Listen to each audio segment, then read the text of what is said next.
Furina is undeniably one of Genshin Impact's most powerful and meta-defining characters, and she was a huge buff to many healers, especially those capable of providing full party healing. But while everyone has hyped up her synergies with characters like Jean, Baiju, or Shenyun, many other great healer options have gone largely undiscussed. In this video, I will be talking about Furina's 3 most underrated healers. Jean and Shenyun are very popular choices of healer for Furina, thanks to their combination of full party healing and ability to shed resistance through Viridescent Venerer. But for a player who has neither of these characters, Sayu is still a great choice. While she doesn't stack fanfare as well as Jean or Shenyun do, she still does a good enough job to be worth using over non-animo alternatives in many situations, since she does have a bit of full party healing when casting her burst, and the burst's healing of the active character is quite strong. So pretty much any team that doesn't rely on the Sunfire interaction is one where Sayu is a viable alternative to Jean. Additionally, Sayu can be played as the on-fielder in a Furina team, rolling around and stacking lots of fanfare through her swirl passive, which makes for very fun and unique gameplay. And speaking of on-field Furina healers, did you know that Dori actually provides full party healing through her C6? If you play her on-field and allow for her to get better uptime, either through 4-piece Thundering Fury or through giving her the Sacrificial Greatsword, she can be your team's on-fielder, granting you full party healing and Electro application, and she works well in this role for Electrocharged, Hyperbloom, and Quick Bloom teams. And her C6's healing is a lot higher than you would think, so high that she can even work when given less field time for just one instance of her 3-second skill up time, plus costing her burst, of course. The only other Electro healer we have currently is Kuki Shinobu, who, while very good at triggering Hyperblooms, has no access to full party healing, making C6 Dori the go-to choice when looking for an Electro healer on Furina teams. Though when it comes to Electrocharged teams, one of the best healers that no one ever mentions is Barbara. Her ability to provide quick and easy full party healing and not to lose her on-field healing state when being swapped out of makes her an excellent choice in taser teams when it comes to both helping Furina stack a lot of fanfare and letting Kazuha use his elemental skill frequently, which deals a great deal of AoE damage when he's swirling both Hydro and Electro at once. It's not just Electro-charged teams though, she can serve as the on-field driver for a great number of other team archetypes. Mono Hydro, Hyperbloom, Virgin, Vaporize, and even Double Hydro, Double Geo. But if you thought that Barbara's role with Furina was limited to that of the on-field driver, then think again. As an off-field healer for Furina, Barbara is usually dismissed since her healing comes from her expensive 80-cost burst. And with no particle generation of her own, this burst can be quite difficult to get every rotation.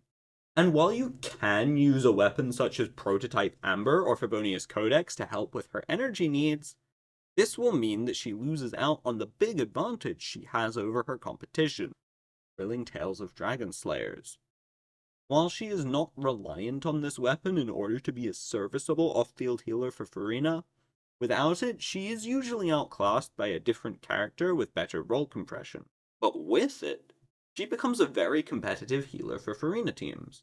The trouble is that it's very hard to build enough energy recharge on her to burst every rotation when she's holding this weapon.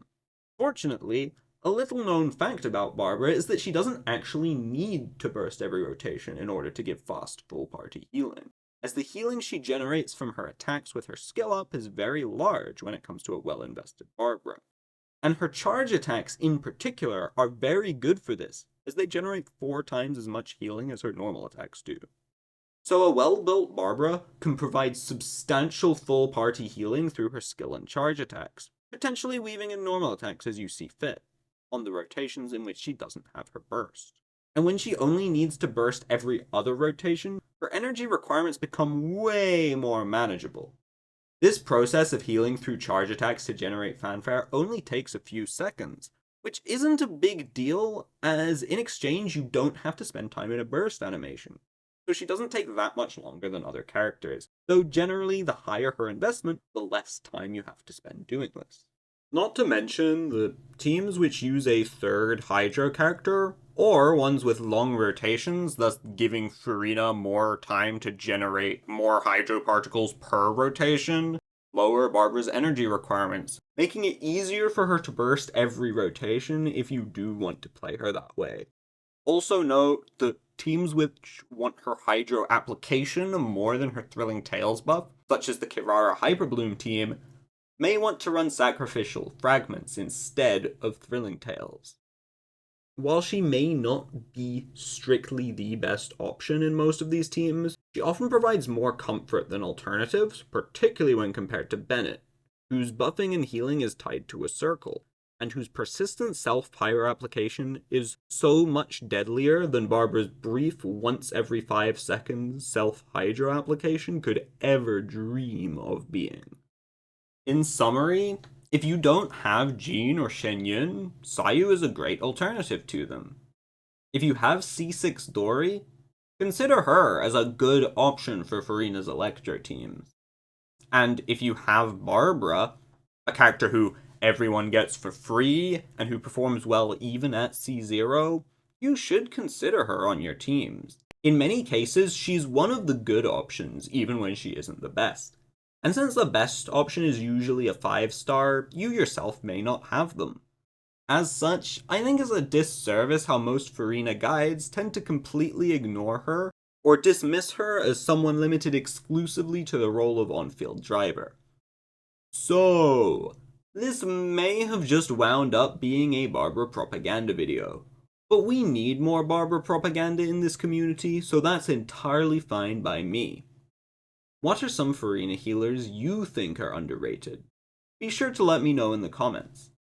And if you found this video enjoyable or insightful, be sure to leave a like and subscribe for more Barbara propaganda. Until next time.